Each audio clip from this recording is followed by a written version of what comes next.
Ladies and gentlemen, welcome back to Gaming with me, Tony Mo, and I'm here today bringing you guys a bit of a Titanfall 2 micro guide. We're actually here today to talk once again about accuracy, aim, precision, and your sensitivity settings. For those of you who use a controller, this is a guide that applies to all controller users. Now, I'm actually going to ask you guys to do something that many of you will probably deem pretty crazy, pretty insane. So let me just get right to it, and then I'll explain myself after. I want you to go into your sensitivity settings right before your next match of Titanfall 2, and I want you to turn your sensitivity for both ADS and hipfire down to the default sensitivity setting, which is a number 3. That's right, number 3. Before I go any further, let me make it very clear. If you're someone who performs really well in Titanfall 2, I don't care what your sensitivity number is, you don't have to tell me, whatever it is, if you find yourself consistently performing in the accuracy department at all ranges in the game, you have no issue with aim, no issue with precision, I'm good to go, I'm top of the leaderboards, you don't have to listen to a damn thing I'm going to say here. Some people can play on 9 or 10 or 8 or 6 or 7. Some people just have a right thumb that is like a robot. It can manipulate their stick flawlessly, and they can gain access to incredibly consistent precision at all ranges with a variety of weapons while also maximizing the rotational speed. That's some people. I'm here today to talk about the rest of us who find ourselves often struggling with precision and accuracy, especially when hip firing and especially at longer ranges inside of Titanfall 2. I think one of the biggest issues that many of us are basically inflicting upon ourselves is playing on way too high of a sensitivity number. There's something really weird that happened when Call of Duty released. Call of Duty, kind of brought in a different era of first-person shooter, a game where people felt the need to maximize their rotational speed. I'm not just talking about, people pulling off 360 no-scopes. It just became a game where you could get away with playing on a 9 or a 10, these incredibly high sensitivity settings with these insane rotational speeds, and you could still perform well. A lot of it probably had to do with the game's just scale, the size of the engagements, the average engagement distance, and especially the game's aim assist, the way you could sort of ADS and just lock onto targets and go for these kills. It's a very different beast. And I will not deny that Titanfall 2 does share some of that DNA, but I think the scale of the environments in Titanfall 2, the ability to engage targets at some pretty incredible ranges with just about all of the weapons in the game, including SMGs, including things like the RE45, makes it a slightly different environment. One where precision and accuracy is very, very valuable, and one where it should not be neglected.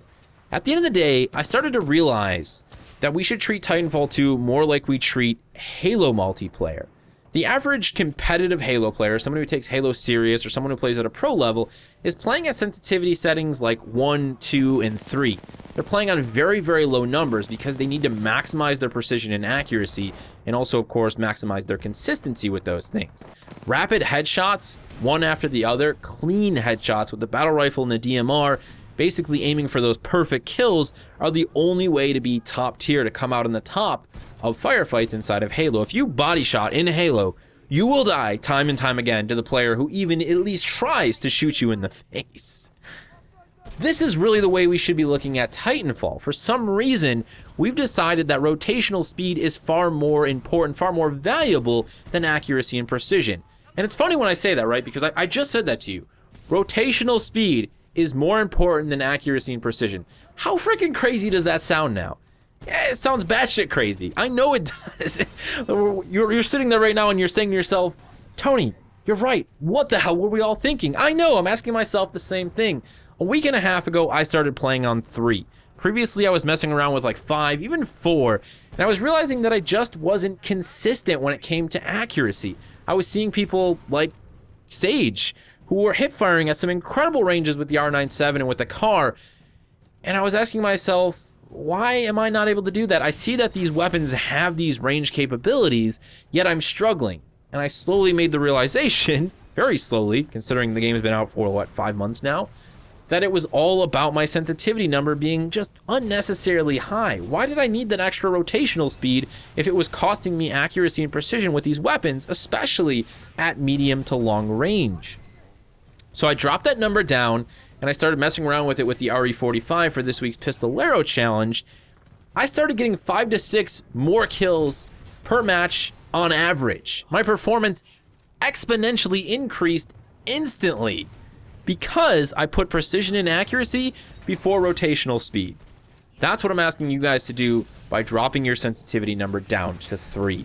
Now, this is a guide that is very much aimed at those of you who message me pretty much daily, telling me that you still struggle to perform well from an accuracy standpoint inside of Titanfall. Some of you are coming from games like Call of Duty and Battlefield, and you can't get into the hipfire thing. You don't know why. Your accuracy is just not there. I'm telling you right now, it's probably because your sensitivity number is way, way too high. Some of you are going to say to me, Tony, but rotational speed's kind of important. I need to be able to turn around and hit that guy behind me. It's really not as important as you think it is. 90% of the engagements in Titanfall 2 take place at medium to long range. They take place in environments where you are looking at your opponent and firing at them with a weapon. Very few, maybe less than 10% probably even, of those engagements are in a very, very confined space where you're trying to rotate quickly to compensate or to kill someone behind you. Most of the time, if someone is behind you in Titanfall 2, it doesn't matter how quick you rotate, you're going to die anyways. So why would you take such a huge hit on something that happens 90% of the time to benefit yourself for something that happens 10% or less of the time? That's the real thing to consider here. And by putting your number on 3, playing at a very low sensitivity setting like that, you're not making yourself like a sloth when it comes to close quarters engagements. You can still aim and shoot someone in close quarters just fine. It's not actually that slow of a rotational speed, believe it or not. You're going to do just fine in CQC, and you're going to gain massive benefits to your accuracy at medium to long range. Again, where most of the game's engagements take place, especially when you look at the map design in Titanfall 2, we've got a lot of open lines of sight. If you're someone who's using an SMG, especially, that hipfire accuracy is so important with dealing with rifle users. You really don't want to be taking a loss at accuracy in those situations. Now, I made that comparison to Halo. I wanted to reference that one more time just as an example. I understand that the time to kill in Halo is very long. Obviously, Titanfall 2's time to kill is much shorter, but you still want to optimize your personal time to kill. You want to make it as short as it possibly can be when you're engaging other targets. That means getting as many, if not all of your rounds on target each and every time you pull the trigger. Accuracy is very important in doing that. I see a lot of people who I know are at the bottom of the leaderboard at the end of a match, and I can just imagine them struggling to engage targets at medium to long range, asking themselves, how did I not kill that target? How did I not get those rounds on target? It's just all about accuracy, guys. And the further you put your enemy out, the farther away someone is when you engage them, the easier it is to overcompensate, especially with higher sensitivities, and to miss 3 or 4 bullets that would have otherwise killed your targets. So that's really something I want you guys to focus on. There's always the opportunity to decrease your time to kill further than it already is. And that's where you really start to maximize yourself as a player. You start to build the consistency necessary to know each and every time you get into a match that you're going to do well when it comes to the pulling the trigger portion of your game. You can focus then on map knowledge, on flanks, on positioning, and know time and time again that you know exactly where to put your reticle, how to put it there, and how to get those kills when you need to. Do yourself a huge favor, guys. Just give it a go. Again, if you're fine and dandy, if you get 25 kills a match, you're good to go. You don't have to listen to what I'm saying here. This is for everyone who finds themselves still struggling to be accurate, to get those kills at long range, and who is still struggling with hipfire especially. This increased my hipfire performance just exponentially, guys. I really want to hear how this affects you. A lot of you guys come back to me after you watch my guides and you tell me how it changed the way you play Titanfall 2.